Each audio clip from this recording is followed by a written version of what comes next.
Welcome to this Facebook Live session organized by Ubiquity University in conjunction with the Center for ECOintention. My name is Peter Merry. I'm one of the co-founders at Ubiquity University, the company's Chief Innovation Officer, and also a practitioner of ECOintention. And before I go into the details around what it is, how it works, its history, etc., I just wanted to share a little bit about why I got into it and why I'm so excited about this as a practice. So I've been interested in over a period of a few years in things related to energy, the new science. There's a lot out there on kind of one-on-one healing and Reiki and these kind of things, plenty of evidence for the impact that it has. But I've never been really into the one-on-one stuff. I've never done one-on-one coaching. I've never been into one-on-one healing. For some reason, I've always been drawn to the collectives, so organizational development, systemic change, working at that larger scale. And it's not that one is better than the other, but it's just what is somebody's path. So that's been my path. And as I was finding out more about this world of energy and Lynn McTaggart's work about the field, or Rupert Sheldrake's work on morphogenetics, or back in the ancient wisdom traditions right through to the new science, these perspectives that were challenging our kind of scientific rational mind view of the world. I needed to find something to do with it because I was reading all this stuff and it was making a lot of sense. But I was, well, so what? How is it going to make a difference, a positive difference in the world today? Because ultimately, that is all that matters based on where we are as humanity at this time. So I came across this practice was then called ecotherapy and is now called ECOintention. That was a 4-year vocational training in the Netherlands. What excited me about it was actually an applied practice that fitted all these theories and things that everybody had been writing about, and that was applied to increasing the vitality of organizations, increasing the vitality of large areas of land. So as nature comes under stress, this was proving with scientific research to back it that this kind of large-scale healing at a distance of land was actually increasing the vitality. And the most clients initially were farmers because they instantly saw the impact it was having on their crops and their animals and things.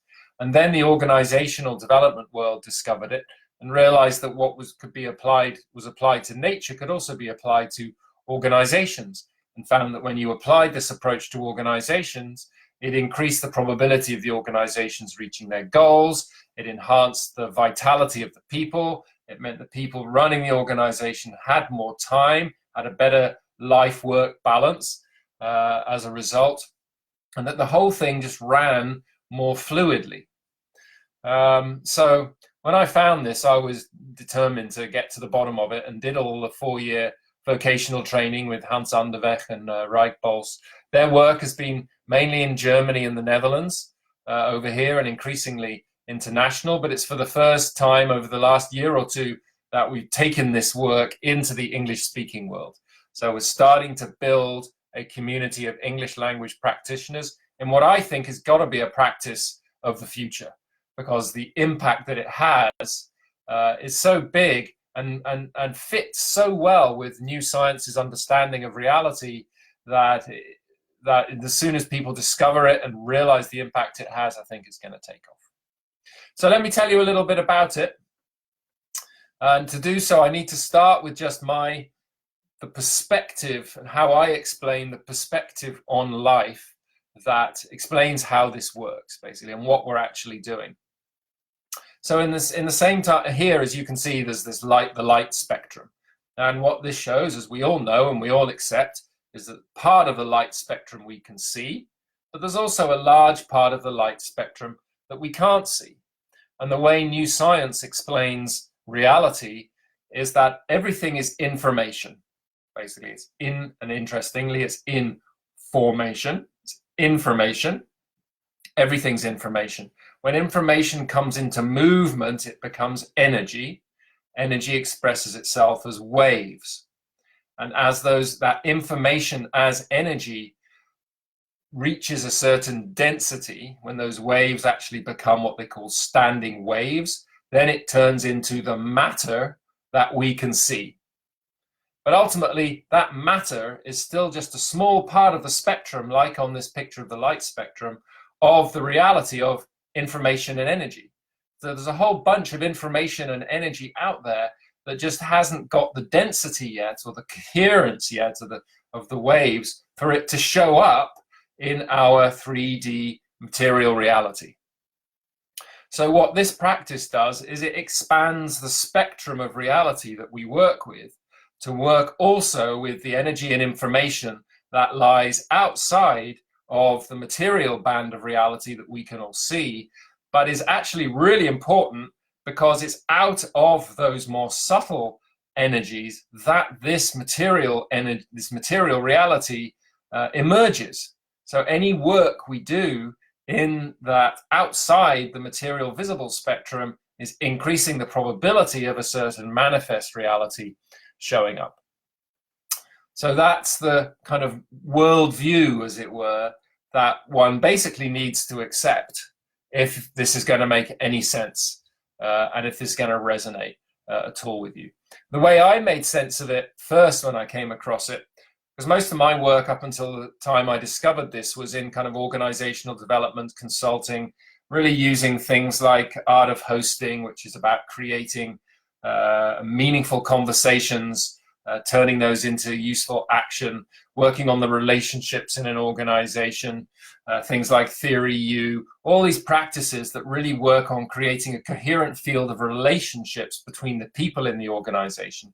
And what you find if you do that is that it generally increases the material impact and output of the organization. It increases performance and all those material things that we can see and measure.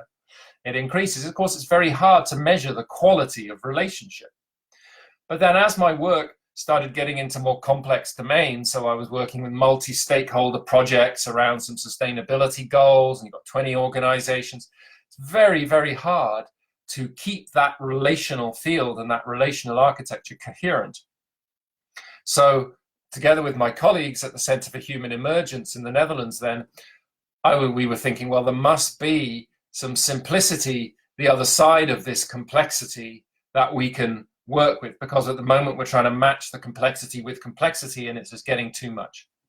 And it turned out that a number of us had been working with and were interested in this whole field of energy.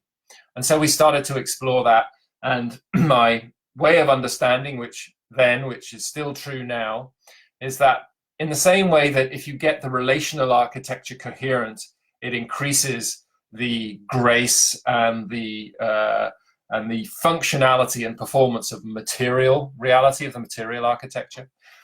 All of that is embedded in yet a more subtle architecture, which one might call the energetic architecture.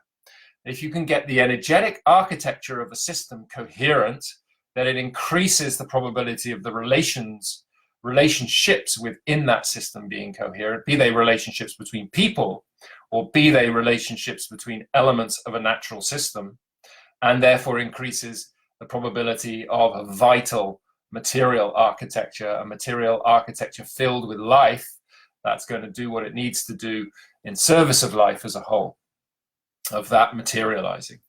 So I started to basically explore how can we work consciously with the energetic architecture of large-scale systems, of organizations, of places, of our home and gardens, of large areas of nature. And that was when I discovered this work of ECOintention.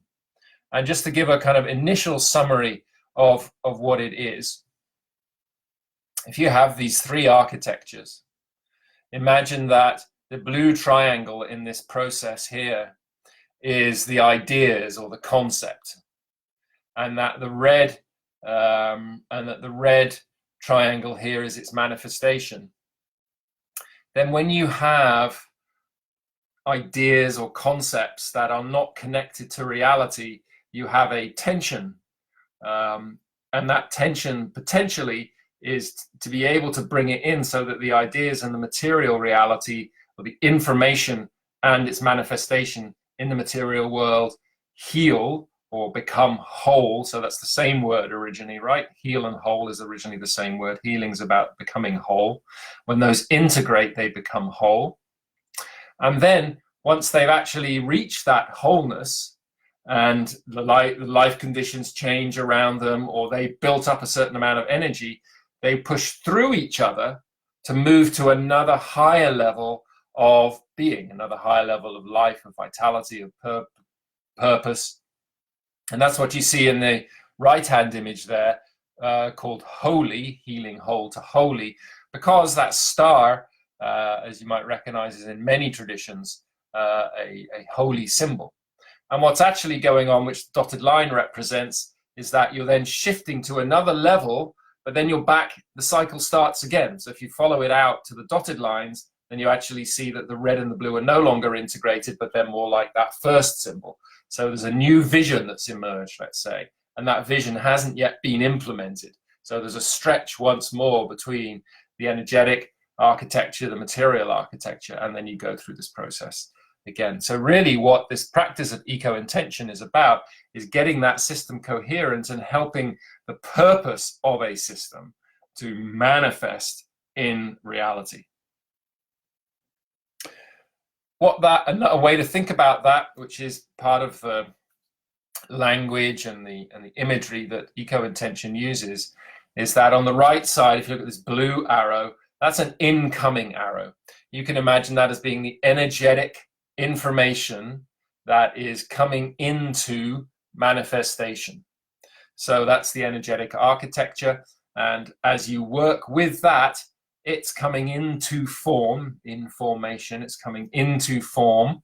And then as it flips at the center to that red line, then that is the process of manifestation and ultimately of disintegration of that matter. So manifestation into the material world, it's falling apart and then being recycled back into potentially a new life form. The energetic architecture, that world, is accessed through our inner worlds. It's not accessed, we can't access it through our rational minds. Our rational minds, by their nature, separate things up, which is the nature of material reality. We see things as separate to each other. But the nature of the energetic reality is deep interconnectedness. So to be able to work with that interconnectedness, we have to be able to access our inner world, our intuitive world, and work from it from there. And it's in that dimension that we're able to then have an impact that starts to create like a blueprint in the energetic landscape that increases the probability of something manifesting into the material world. That's very important to think in terms of probability and not in terms of direct cause and effect, because there's so many influences on potential futures that we can never say one intervention made this other thing happen. And that's also part of the humility that comes with this practice, that as a practitioner, it's important to get your ego out of the way, not think of yourself as this great grand Merlin wizard who's going to cause all these great impacts out in the world. All you're doing is you are working with a dimension of reality that's increasing the probability of a certain reality manifesting, assuming that the stars are aligned, as it were. So all the different pieces are connected up, that you're playing your role. And what all the research has shown so far over the last 20, 25 years is that it does indeed seem to have an impact, both on natural systems as well as organizational systems. So let me tell you a little bit about that history. ECOintention originally came out of something called resonance therapy. And resonance therapy actually worked with machines, still at a distance, but you put symbols and things on a machine, and that machine kind of did its thing for a while. You put the map of the place you were working on, you put a symbol on it, and the machine did the work. And what evolved out of that into ECOintention, where you could actually take the machine away and have the same effect purely through using your intention and awareness with those symbols. So this was an example of some of the early resonance therapy where they were working with Parker Luxembourg in Austria, that was balanced for a few years in the early 90s. And you can see from the photos taken at the same time of year, the impact that apparently it had on the vitality of that system. Indeed, there was an independent research institute commissioned by the regional Austrian government to measure the impact, and they reported a 21% increase in vitality in the balanced area without any other potential reasons for that being the case. At the same time, as they started to evolve it into the next stage, they encountered Mikhail Gorbachev, and he was very taken with the approach. It made sense to him. The Russians, of course, done an enormous amount of work in parapsychology themselves, so this wasn't new to them. And Gorbachev enabled them to work with a large park in the Soviet Union to be able to balance that. And they had the institutes of science out measuring the impact and everything, and all of that was scientifically validated. So the question you might ask yourself is, well, if all of this work has been done and it's all been scientifically proven according to standard scientific practices, why doesn't everybody know about it? Well, what happened was, as soon as they started to want to publish in the standard journals and things, they got turned down. And the reasons weren't for the scientific rigor or anything behind it, because all the research was, followed all the protocols. It was simply because the implications of accepting this kind of practice challenged the foundations of the mindset that these individuals within these publications, but these publications themselves represented, and so their reputation would have been at risk. So it was at that point that Hans Anderweg and Rijk Bols decided that the only way to really be able to convince people of this, the reality of this practice, was to actually teach it to them.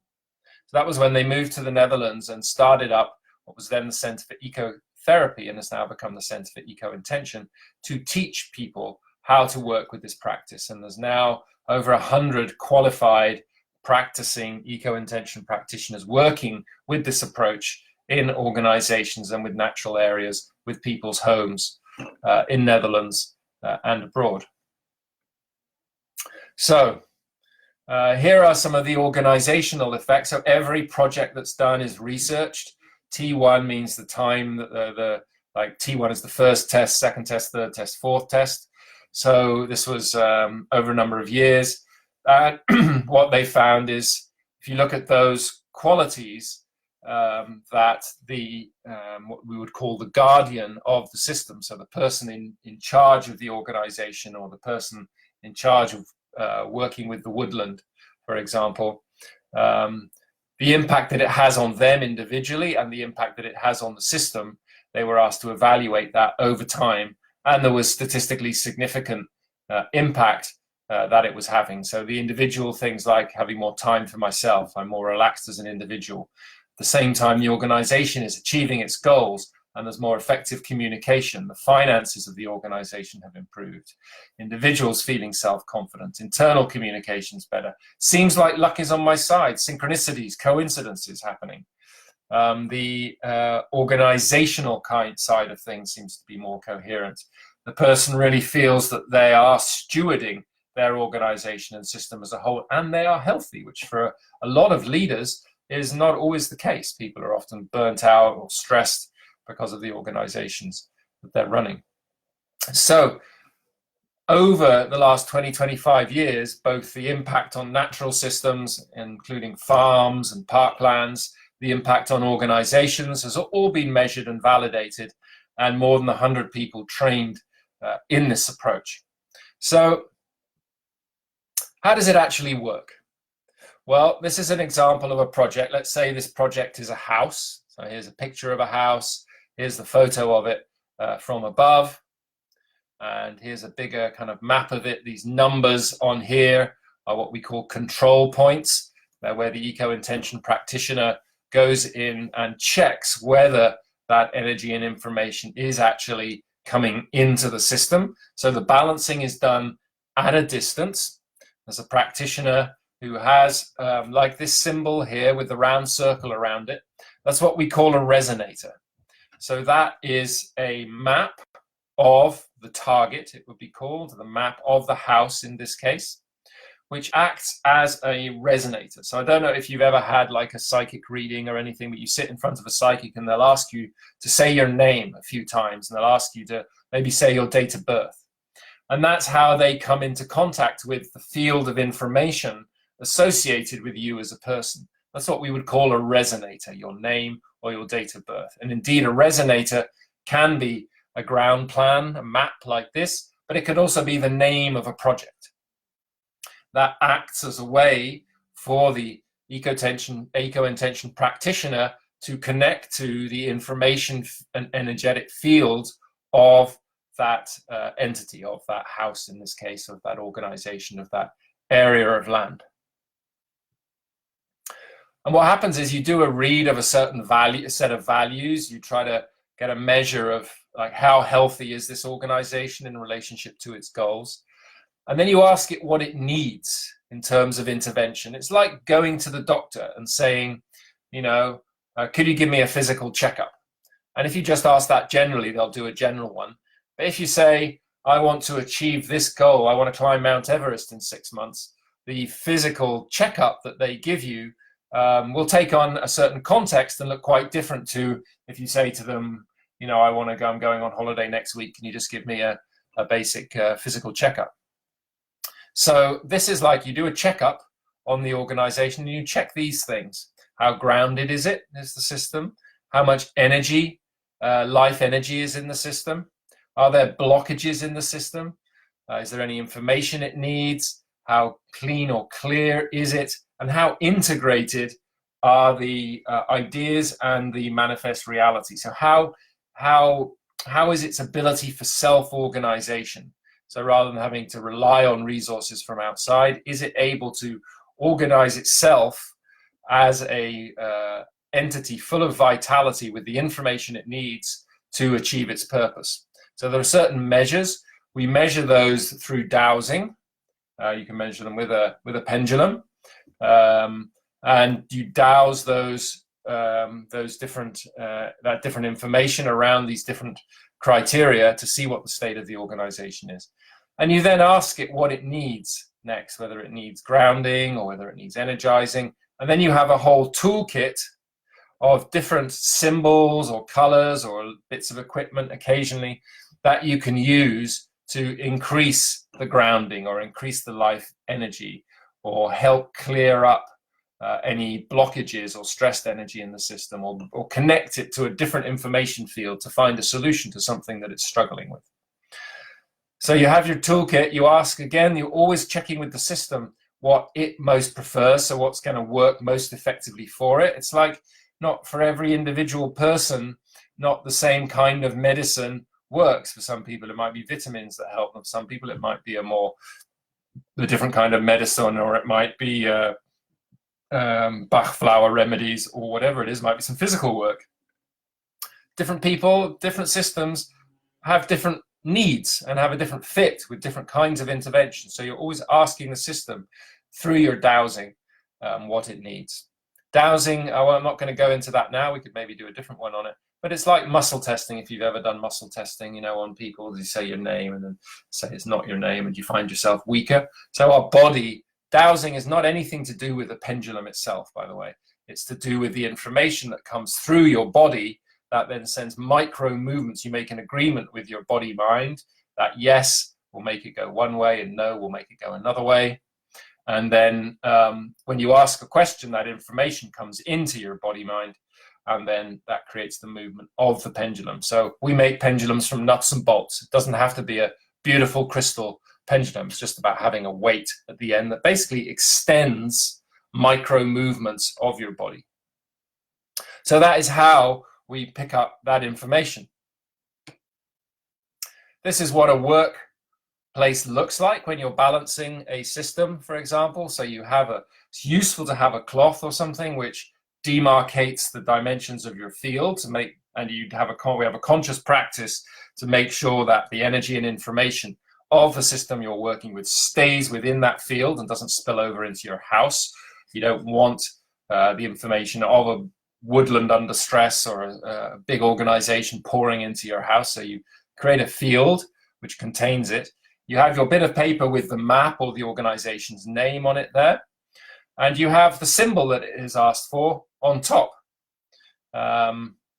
You have a little clock, because it'll tell you how long it wants that symbol put on it for. For example, 2 minutes is often the kind of time length that it wants. And in this case, the bit of apparatus that you can see there is called an orgone beamer.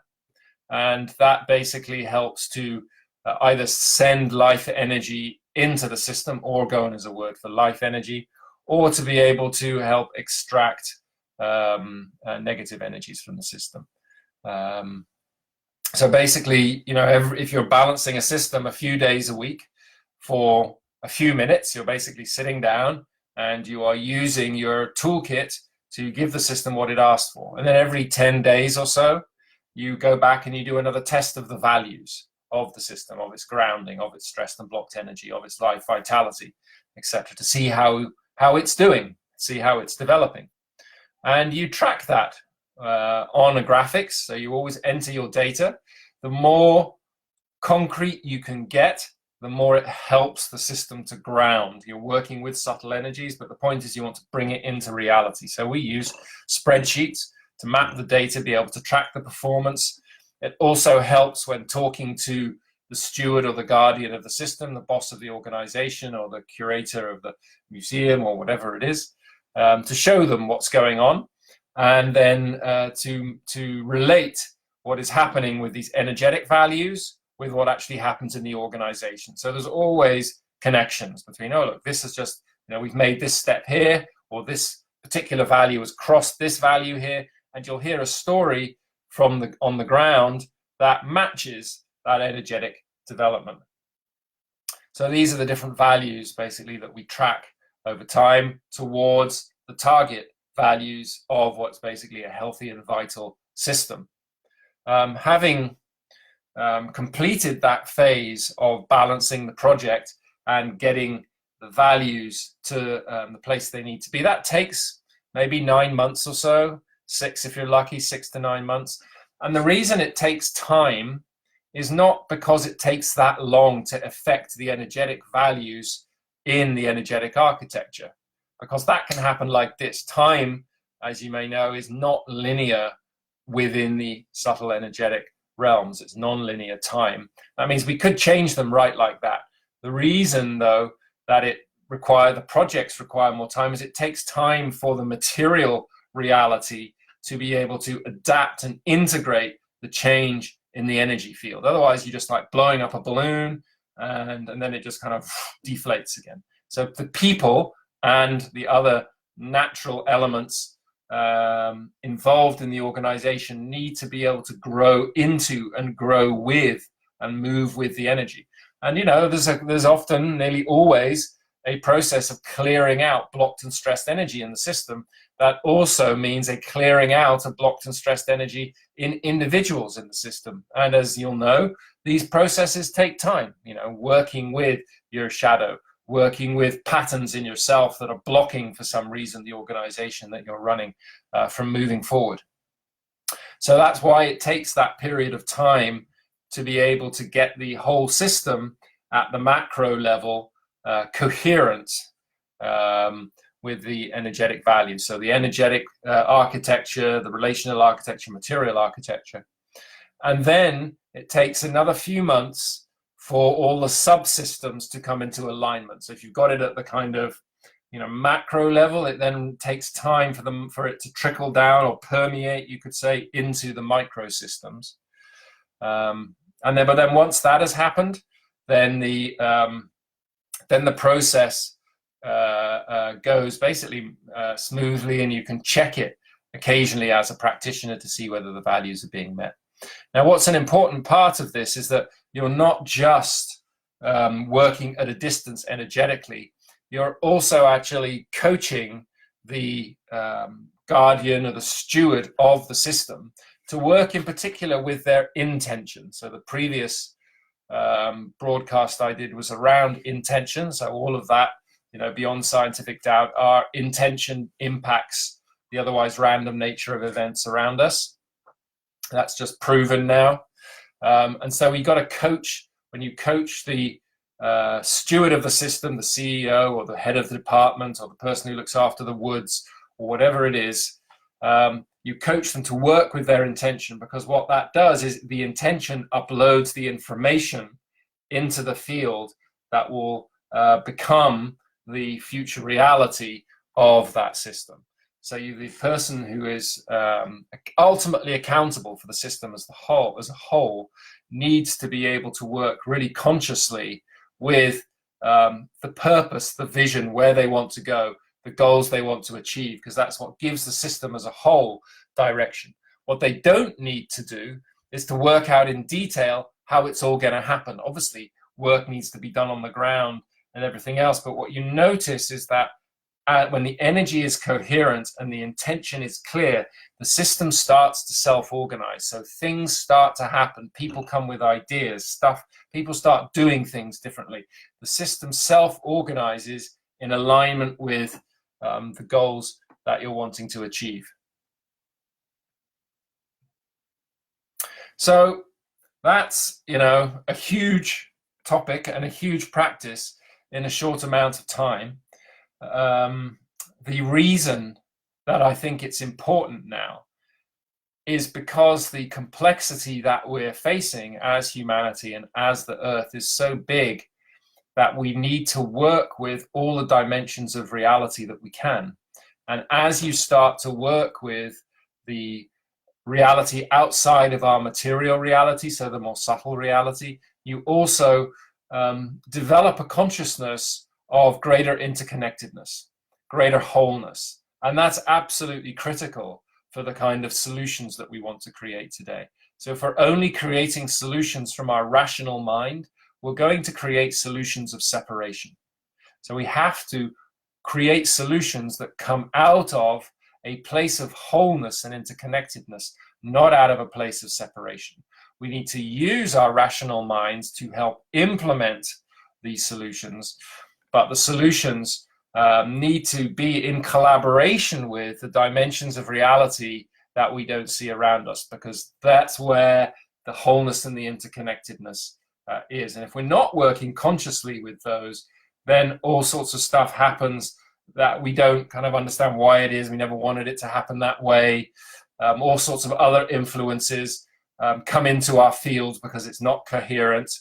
And so for us to be able to create solutions that are consistent with life's patterns and what is going to create more vitality on this planet, they have to be in alignment with those patterns and dynamics. And at the moment, even as scientists say, the material reality as we know it, we can only explain 4 or 5% of reality. The rest of it just gets dismissed as dark matter and dark energy.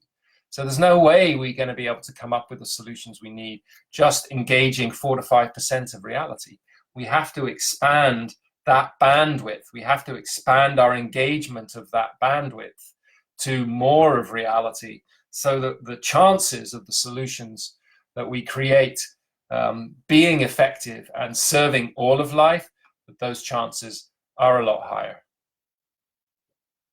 So there's a couple of opportunities if you want to know more about this. As I said, we're just starting to take this into the English-speaking world.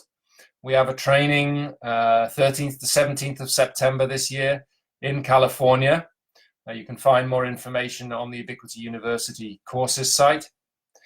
And at the same time, a couple of weeks later, 21st to the 25th of September in 2019, we have a training in English in the Netherlands. So if you're living in Europe, but you don't speak Dutch, you're not part of the Dutch community, then you could go to the training in the Netherlands. If you're living in the US or somewhere closer to the US, or you just want to come out to California for a bit, you could join us in California. There's still a few places available for each of those. Do check out the ECOintention website as well. Other courses on the Ubiquity University courses page that will help you to develop the mindset and the skill set and the tool set to be able to work truly in a holistic way with this amazing planet of ours. So thank you all very much for your attention and presence, and hopefully I'll meet you somewhere along the road. Bye for now.